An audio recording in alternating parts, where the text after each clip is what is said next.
네, 안녕하세요.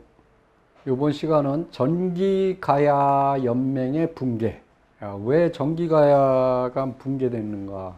자, 일단은 광개토대왕에 대해서 설명을 하겠습니다. 좀 워드가 좀 작아서 죄송한데, 광개토대왕은 이름 그대로 토지를 넓게 열은 대왕. 이거 우리가 이제 시호라 그러는데, 우리가 임금이 뭐 광종, 뭐 선조, 뭐 이렇게 조자, 종자 이렇게 붙이고 이게 다 시호입니다. 그러니까 돌아가시고 나서 그 왕이 한 업적을 가지고서 그 만들어요. 근데 이제 광개토대왕은 말 그대로 영토를 굉장히 넓힌 대왕이다. 그래서 이제 396년에 백제를 칩니다. 그래서 한성을 함락하고 아신왕으로부터 항복을 받습니다. 그리고 400년에는 이제 그 평양을 순시하는데, 평양에 내려와 계실 때 신라가 외의 공격을 받아요. 왜냐면 그 당시에는 백제하고 가야하고 외하고 연합을 하고 있었어요. 그래서 이제 백제가 그들을 시켜서 신라를 공격하게 합니다. 그래서 신라를 공격해 와서 포위를 하고 있으니까 그 광개토대왕에게 살려달라고 왔죠, 신라가. 그래서 광개토대왕이 5만 군사로 보냅니다. 그래서 외를 쳐서 쫓아서 어디까지 가냐? 임나 가야를 점령하였다, 이렇게 돼 있어요. 그럼 여기서 나오는 가야는 금강가야 쪽이겠죠. 금강가야를 쳐서 그들을 뭉개고, 그 다음에 어디로 가냐? 임나 쪽으로 갔다는 얘기는 스시마로 건너갔다는 거죠. 그 다음에 안나인을 술병을 삼았다. 술병은 지키는 거죠. 그러면 안나가 어디냐 이거예요. 지금 이 안나를 알아가야 하만으로 보고 있어요. 지금 많은 그 가야사 학자들이. 이 안나는 이미 설명을 드렸듯이 어디냐? 다나마예요. 구마모토 쪽입니다. 그래서 왜 그러냐? 이미 설명을 다 드렸지만, 구마모토 지역에는 협부가 그 유리왕, 제2대 유리왕하고 이 충돌이 일어나서 이제 빠져나갑니다. 그래서 어디로 가냐면 아소산 밑에다가 나라를 세워요. 그게 다라입니다. 그 다파라. 다른 말로는 다파라. 근데 거기를 어디로 보고 있냐? 지금 합천으로 보고 있어요. 그러니까 꼬이는 거예요. 그건 다 이미 설명을 다 드렸습니다. 그 다파라 위에 있는 나라가 안나예요. 근데 둘 다 어디 출신이냐? 졸본 출신이에요. 고구려 출신입니다. 그래서 그들은 자기네 같은 출신이니까, 고구려 출신이니까 그들을 술병으로 삼은 거예요. 감시로. 자, 그 얘기를 설명해 드린 겁니다. 그러니까 여기에 보면은 일본 큐슈에 상륙한 광개토대왕의 군사가 404년에 본슈, 지금의 그 본토를 칩니다. 그래서 이중천왕을 제거하고 406년에 반정천왕을 세우는데, 이때 당시에 그 전투 지역이 어디냐면 담노도예요. 그건 이제 좀 이따가 다시 설명을 드리겠습니다. 이 당시에 그 가야를 뭉개고, 일본도 뭉개고, 그러고서 이제 신라를 이렇게 복속하고 그랬을 때, 이 가야 지역을 감시했던 그 전진기지가 어디냐면 동래예요. 부산의 동래. 그래서 대거로 복촌동 이 금강가야 김해 지역의 그 무덤은 쪼그라들어요. 그 금강가야 맹주가 무너졌다는 얘기죠. 그 대신 복촌동에는 엄청난 기마 유물이 쏟아져 나옵니다. 그 얘기는 뭐냐면은 고구려가 거기를 전진기지로 삼았다는 거죠. 그래서 이 복촌동 고분군이 굉장히 중요합니다. 그래서 백제도 정복당하고 가야, 왜? 이게 다 정복당하고 그 신라까지 다. 이거 대단하지 않습니까? 그러니까 광개토대왕의 통일 방식은 그 나라를 멸망시키는 것이 아니라 복속하는 거예요. 그러니까 뭐 하냐면 조공관계예요. 조공. 일본하고 중국식이에요. 조공을 받는 거죠. 이때 금강가야가 깨져나가면서 그 주축 세력들이 어디로 도망가느냐? 지금의 고령. 그래서 대가야가 폭발적으로 급성장합니다. 그러니까 5세기 이전에는 대가야는 미미했어요. 근데 5세기가 되면은 그 산 위에서부터 거대한 고분이 갑자기 볼록볼록볼록볼록 이렇게 나타나기 시작합니다. 그럼 그 세력이 어디서 왔냐? 합천도 마찬가지예요. 합천도 갑자기 나타나요. 그건 왜 그러냐면 그쪽 금강가야 세력이 그쪽으로 올라온 거죠. 내륙으로 피신한 겁니다. 그리고 이 당시에 그 피해를 입지 않은 지역이 어디냐? 바로 소가야, 고성이죠. 하고 하만의 아라가야. 이 세력들은 피해를 보지 않았어요. 그래서 후기 연맹에 넘어오면은 소가야나 아라가야가 그 나름대로 어떤 힘을 쓰게 됩니다. 그리고 또 중요한 것은 기마용품의 마구라든가 갑옷이라든가 이런 게 화살촉 이런 게 나오는데 특히 이제 횡구식 고분이 나타나요. 그러니까 무슨 얘기냐면 그 당시에 고구려 고분은 이렇게 옆으로 들어갑니다. 근데 그거하고 같은 형태로 옆구리로 이렇게 관을 집어넣는 형태가 그전에는 어떻게 했냐면 이렇게 관을 넣고 위로 이렇게 덮어버려요. 그러니까 추가장이 불가능하죠. 근데 횡구식은 구멍이 옆으로 뚫려 있으니까 추가장이 가능하게 되는 그런 형태가 나타나게 됐다. 이렇게 볼 수가 있습니다. 그래서 지금 홍보식 씨는 무슨 얘기를 하냐면은 이 수열식, 횡구식 석실분이 낙동강 이동에만 분포하게 된다. 요거는 이제 뭐냐면 그 고구려의 영향을 받은 그 신라 쪽에서 출현이 해서 이렇게 낙동강 쪽으로 이렇게 확산돼 나가는 것을 볼 수가 있다. 근데 특이한 게 고령, 요 대가야죠. 대가야 지역은 수열식, 횡구식 그 석실분 단계가 없어요.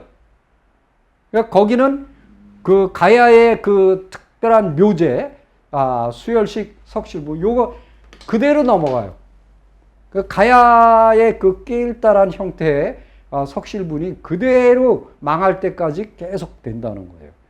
그런데 다른 지역, 특히 이제 성산 가야 그 지역하고 이쪽 그 금강가야 지역은 이게 싹 바뀌어요. 그래서 특히 이제 낙동강 동쪽 지역은 특히 이제 그 창녕 지역 이런 데는 그런 것들이 이렇게 쭉 나타나는 거죠. 그래서 고구려의 영향을 받은 것들이 나타나고 있다. 이렇게 볼 수가 있습니다. 특히 이제 하만의 34음 같은 경우는 감이라는 건 감실이죠. 이렇게. 그런 게 나타나는데 이게 어디서 나타나냐? 백제에는 없어요. 어디 평양 부근에 약수리 무덤, 태성리, 안악 2호분 이런 데서 나타나고 있거든요. 그리고 여기 보시면은 또 인동 1호분의 그 시상구조, 그러니까 시신을 놓는 그 시상구조가 저 평양에 그 진파리 16호분의 거하고 똑같아요. 그러니까 고구려 양식의 영향을 받았다 이렇게 볼 수가 있고 특히 그 낙동강 동쪽에 이 횡구식 석실분이 고구려 계통이라 했잖아요. 왜 그러냐면 백제계 유물이 전혀 안 나와요. 이런 거를 볼 때 광개토 대왕이 정벌했던 400년 그 이후에 그 고구려의 영향이 굉장히 넓게 퍼져나갔다. 특히 427년에 장수왕이 평양으로 천도하면서 그리고 적극적인 남진 정책을 쓰면서 더 이게 확산됐을 가능성이 높다 이렇게 보고 있습니다. 그리고 투구하고 그 다음에 갑옷을 보면 갑주라 그러죠. 비기마용 갑주하고 이건 보병용이죠.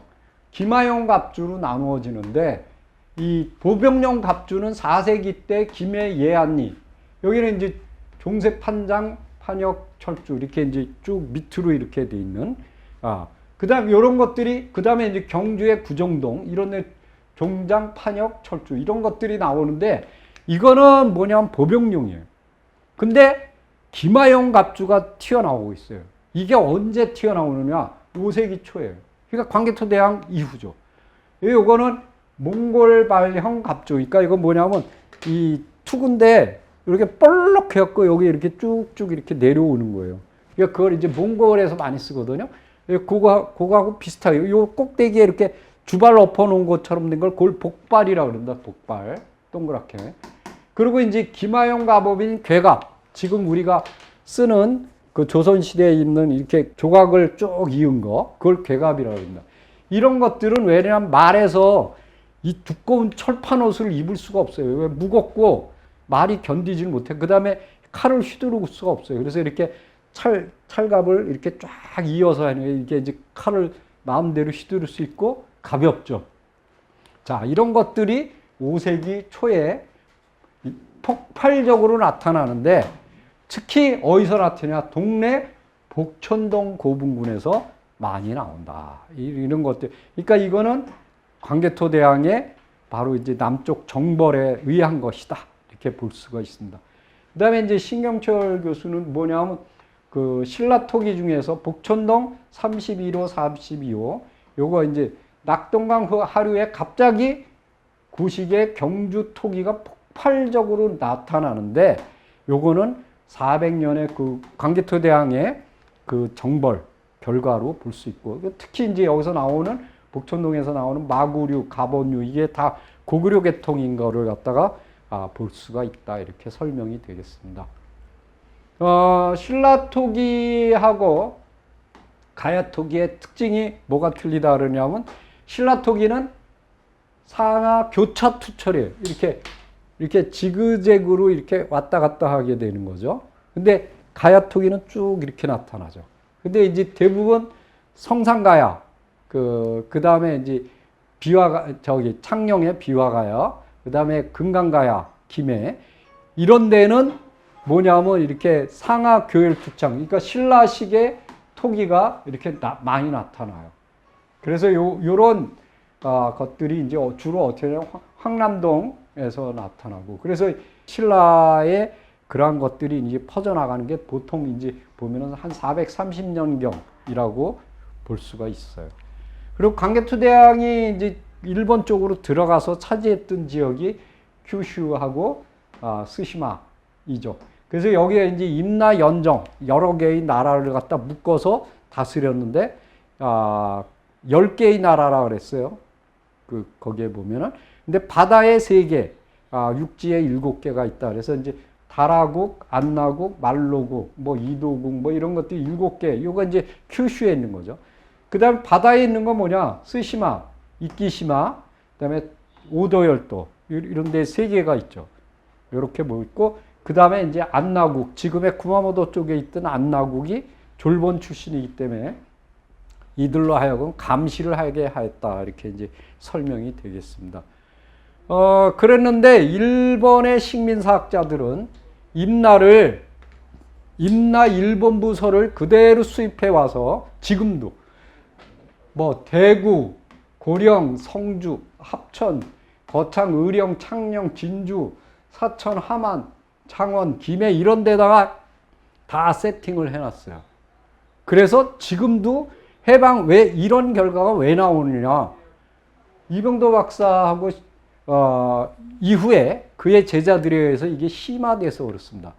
심지어는 그 합천의 옥정고문에서 나오는 것이 사실은 대가야 권역인데 이걸 갖다 다라국이다. 그래갖고 완벽하게 세팅을 해버렸어요. 예.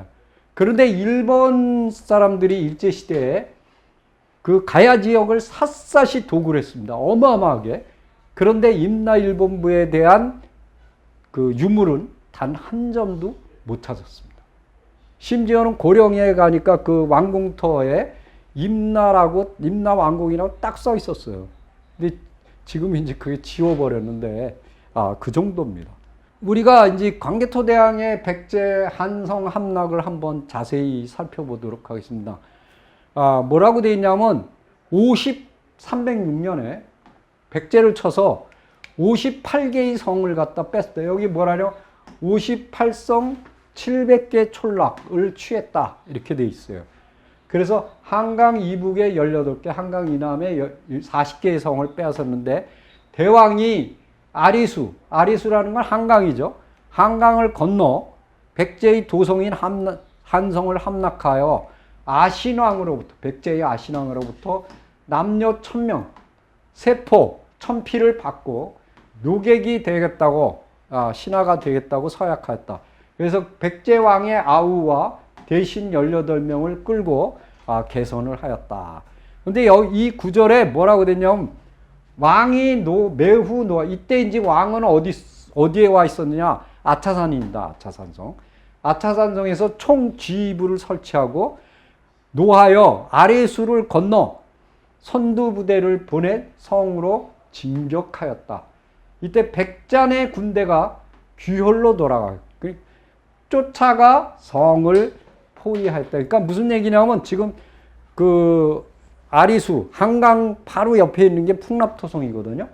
근데 풍납토성 그다음에 이것도 한강변에 있는 건데 몽촌토성 여기를 지금 왕성으로 보고 있어요. 근데 이 구절만 봐도 아리수를 건너면은 바로가 아니고 거기서 쫓아갔다. 여기 뭐라고 그랬어요? 쫓아갔다. 왜? 그 군대가 귀혈로 되돌아갔다. 그러니까 그 거리가 꽤 된다는 얘기예요. 그러면은 지금 몽촌이나 풍납은 될 수가 없어요. 그래서 이제 저는 제 이제 저서에도 밝혔지만은 하남시입니다. 하남시. 그래서 하남시 그 지역이 사실은 근데 지금 아파트가 요번에 완벽하게 들어서면서 백제의 도성은 완벽하게 이 지구상에서 사라지게 됩니다. 자, 여기 보시면은 태백일사에는 뭐라고 되어 있냐면 대왕이 스스로 바다를 건너 외를 격파했는데 외는 백제의 보좌로 백제가 외와 밀통하였다. 그래서 수군을 이끌고 임천, 지금의 부여죠. 그다음에 보은, 괴산, 명동, 대덕, 금산무주, 유성 이런 데를 공격해 차지하였다. 그러니까 충청도까지 먹었다는 얘기예요. 그러니까 58개 성이 되는 거죠. 그리고 돌아오면서 속리산에서 제천을 하였다. 그런데 박성범 교수님도 뭐라 그러냐면 58개 성의 수묘인이라는 건 뭐냐면 그 당시에 그 항복한 곳에 사람들을 끌어다가 이 묘를 청소하고 관리하게끔 해서 그걸 수묘인이라고 그래요. 그 수묘인들의 출신지가 쭉 나오는데 그걸 분석해 보면은 58개 성은 경기도와 충청도 지역에서 끌고 온 사람들이. 그래서 여기 보면은 이렇게 볼 때 이 한성은 지금 남한산성 밑에 그 하남시 바로 이제 고골 여기로 볼 수 있는 거죠. 그 다음에 이제 광개토 대왕 비문에서 가장 많이 훼손된 부분이 있습니다. 거의 한 100글자 정도가 날아갔는데 이거를 지적한 분은 누구냐 하면은 이유리 선생님하고 그 다음에 문정창 씨예요. 이분들은 무슨 얘기를 하냐면 399년에 백제가 서약을 어기고 외화 통화를 하고 그래서 대왕이 평양을 순시했을 때 신라가 도와달라고 했다. 그래서 그 다음에 400년이죠. 왕이 보병과 기병 5만으로 하여금 신라를 구원하여 외를 쫓아 임나가야에 이르러 암나인 술병으로 삼았다. 그리고 이제 쭉 나오는데 이게 일본 본토에 들어간 기록입니다. 요거는 이제 이유리 선생이 아버님의 스승인 아버님은 이관집신데 독립운동한 분이 그분의 스승인 개운 선생한테 받은 거예요. 이 개운 선생이 그 친구들하고 들어가서 학자들이죠. 세 분이 들어가서 사다리를 놓고 광개토대왕 비문을 판독해서 일일이 받아 적었다 그럽니다. 그 내용을 이렇게 잡지로 출판을 했는데 그게 이제 걸려가지고 이제 압록강변에서 도끼로 목이 쳐서 돌아가셨어요. 순국하셨는데 여기 보면 이제 그 내용들이 쭉 나옵니다. 근데 이게 이제 여기밖에 안 나오기 때문에 조금 이제 문제가 되고 사실 거기에 저도 직접 가봤지만 글자가 거의 없어요. 한 100개 정도가.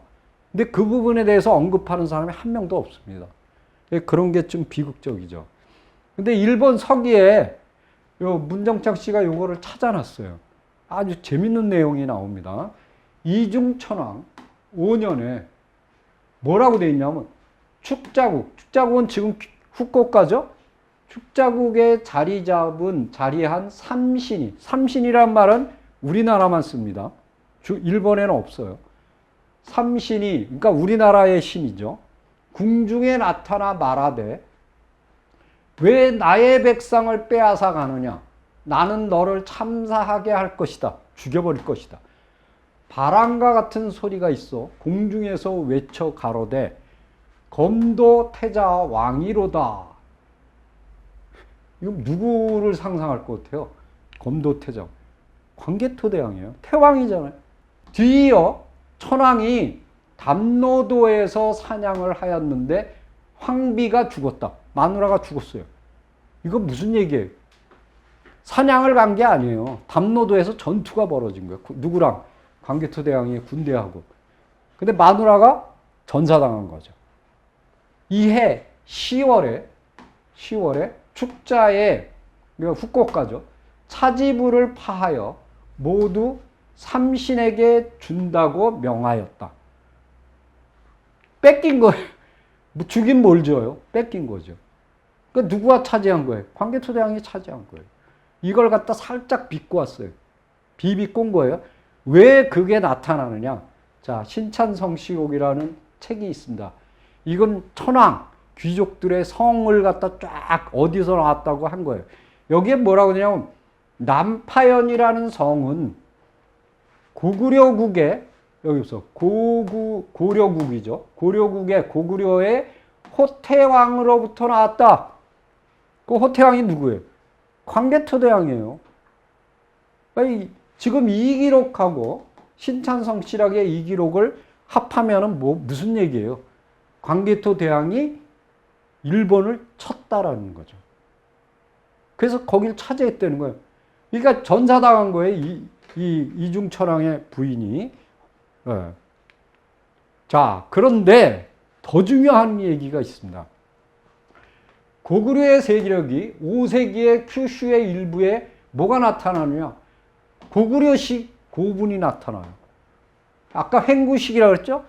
횡구식, 횡열식, 석실분이 나타나기 시작하였다. 왜? 이거는 가야나 신라는 이걸 안 쓰거든요. 근데 고구려가 써요. 이게 나타나는 거예요. 낙동강 이동 지역에서 나타난다 그랬죠? 예.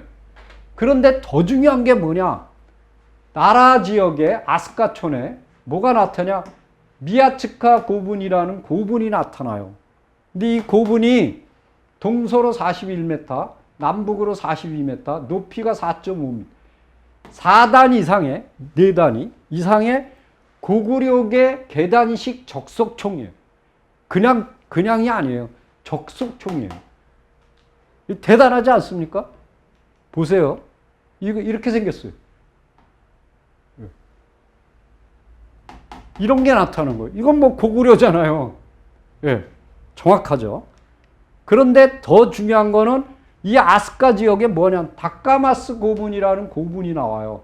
여기에서 고구려 계통의 사신도, 여인도 이런 게 나타나요. 자, 봅시다. 이거예요. 이게 사신도예요. 이게 여인도예요. 고구려 고분에 이렇게 채색 치마 이거 그대로입니다. 이게 나타나요. 또 중요한 건 깃도라 고분이라는 고분이에요. 이것도 아스카에 있어요. 여기는 뭐가 나타나냐? 이 사신도도 나타나지만 천문도가 나타나요. 별자리. 근데 천문도가 어떠냐? 이렇게 나타나요. 이게 금박으로 되어 있어요. 이렇게 별자리를. 근데 요거하고 똑같은 게 어디에 나오냐? 고구려 고분에 나타나거든요. 그런데 일본의 천문학자들이 이 천문도의 관측 장소를 컴퓨터 시뮬레이션을 했어요. 그랬더니 어디가 나오냐? 평양이 나와요. 그럼 그 당시에 고구려 수도 평양이잖아요. 왜? 장수왕 때. 딱 맞는 거예요. 이런 것들이 모든 걸 어디를 가리키고 있냐? 광개토대왕을 가리키는 거죠. 네. 자, 그리고 실제로 406년이 되면은 반정천왕이라는 사람이 나오는데 이 반정을 보세요. 뒤집을 반자 올바르게 하다. 정자죠. 뒤집어서 올바르게 하는 거예요. 뭐예요? 백제계를 제거하고 고구려계가 장악하는데 이 반정천왕의 출신지가 어디냐? 담노도예요. 왜 담노도냐? 담노도에서 고구려하고 충돌을 일으켰잖아요. 이중천왕. 그래서 졌잖아요. 그러니까 고구려가 먹은 겁니다. 예. 자, 보세요. 이제 설명을 드리겠습니다. 광개토대왕이 일단은 신라를 구원하려고 5만 군사를 내보냈어요. 그게 400년이에요. 그랬고 금강가야를 치고 금강가야를 무너뜨리고 저 스시마를 건너서 일본 본토를 치게 됩니다. 그래서 405년에 이중천왕을 제거하고 406년에 반정천왕을 세운 거예요. 이게 일본 고대사입니다.